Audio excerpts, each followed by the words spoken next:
My name's Michael Rosen, and I write stories and poems, sometimes for young people, sometimes for, well, all ages of people. And I also work here at Goldsmiths, University of London.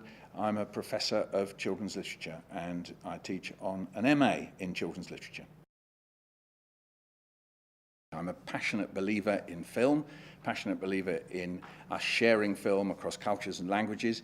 And when I see that children can make films, and the idea of sharing films across cultures and languages and countries, that seems to me a wonderful way of talking to each other, because films tell stories in many different ways.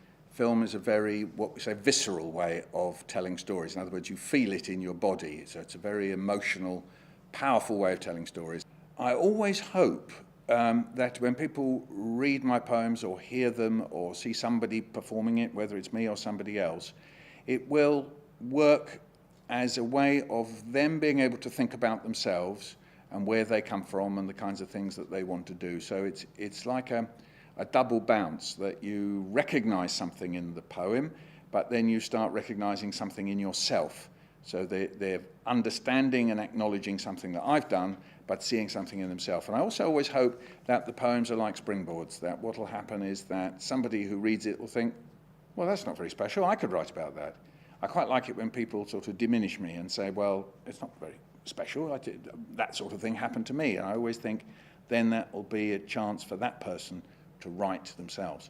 I always hope that they'll take something from it. It doesn't necessarily have to be that they write, but yes, that it does inspire, and that's to say it gives people ideas, and that might be to write, or it might be to do a dance, or it might be to sing, or it might be something in a year's time or 10 years' time. I just performed a poem, and a lady came up to me and she said, did I hear that poem on the radio, or did I hear somebody read it to me?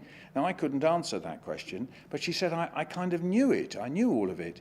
Now, what that means is in some way or another, and I consider myself very lucky in that respect, that the words lasted in her mind.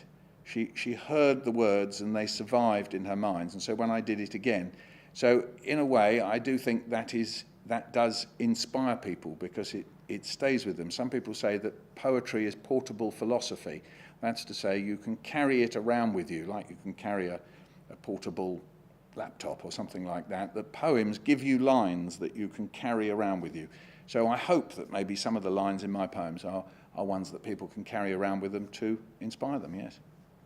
I could well imagine myself coming back to the film festival. I hope very much that I'll be invited, not necessarily to read my own poems or anything, but just to watch the films. I've seen and been to various young people's film festivals in the past. There's a big competition that I've been to.